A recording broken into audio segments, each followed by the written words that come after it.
All right, buckle up. We're about to go somewhere extreme. A place where flying pushes the very edge of what's possible.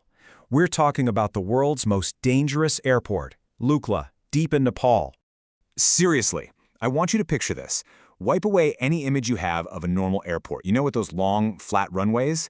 Instead, imagine a tiny little strip of pavement that looks like it was just glued to the side of a mountain. Because it kind of was. And all around it?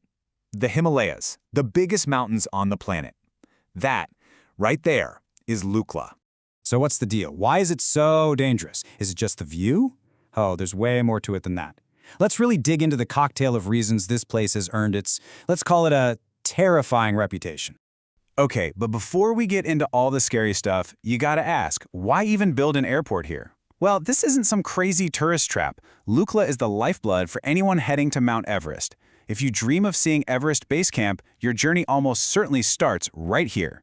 They officially call it Tenzing-Hillary Airport, which is a perfect nod to the legends who conquered Everest. But its job is super simple and absolutely critical. It's the one major link between this incredibly remote region and Kathmandu, and from there, well, the entire world. Okay, here we go. This is the main event. Let's break down the anatomy of the danger. What makes flying into Lukla so incredibly sketchy? And trust me, it's not just one single thing. It's a whole bunch of risks all piled on top of each other, creating a literal perfect storm for any pilot. First off, let's talk altitude. This place is way up there, over 9,300 feet. Now, why does that matter? Well, the air is a lot thinner that high up. For a plane, that's a double whammy. The engines don't get as much power, and the wings don't get as much lift. Basically, the plane just feels sluggish and doesn't want to fly as well. Then there's the runway. Get this, it's only 527 meters long. Just let that number sink in for a second. That's barely more than 5 football fields laid end to end. And to really show you how insane that is, here's the comparison. Your average international airport, the runway is going to be 3,000 meters long, sometimes more. Lukla gives pilots less than a fifth of that space to land a plane. There is absolutely, positively zero room to mess up. Oh, and if you thought that was it, think again. That short runway? It's on a steep uphill slant to help slam on the brakes. The whole airport is crammed into a valley, surrounded by giant mountains that whip up wild, unpredictable winds out of nowhere. And the best part? At the end of that runway is nothing.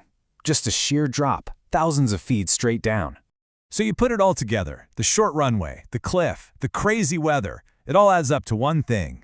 You get no second chances.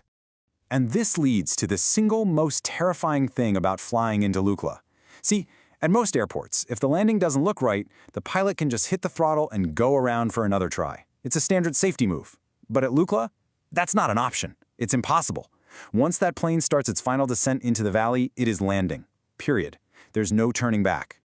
So, you have this insane geography, right? But the story isn't just about the mountain. It's also about the incredible pilots and the amazing planes that are built to handle this place day in and day out. Believe it or not, this place was carved out of the mountain back in the 60s. It was a massive effort just to connect this remote part of the world, and today it's named for the absolute legends of mountaineering, Tenzing Norgay and Sir Edmund Hillary. It's their spirit of adventure that still brings people here. Now, you can't just fly a 737 in here. No way. You need a very special kind of plane, what they call a STOL aircraft. That stands for Short Takeoff and Landing. Think of them as the 4x4s of the sky. Planes like the Twin Otter are absolute workhorses, built tough for exactly this kind of crazy environment. And even then, they're small, carrying maybe 20 people at most.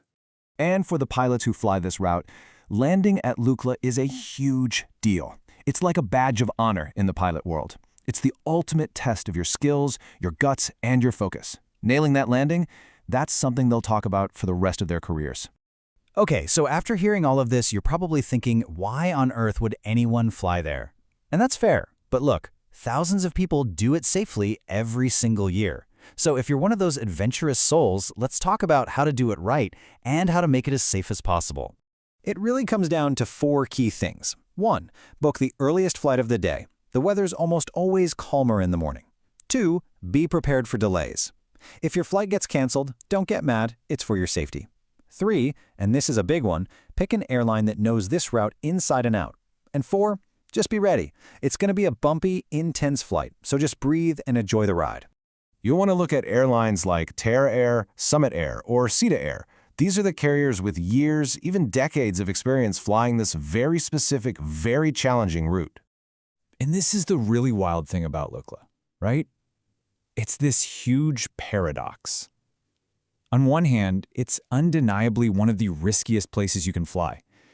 But on the other, it's the celebrated starting line for one of the greatest adventures a person can have. So it really leaves you with one big question. To get that chance, to walk among the giants of the Himalayas and see the top of the world, is that ultimate adventure worth taking the ultimate risk? Every year, thousands of people look at that trade-off, and they say, absolutely yes.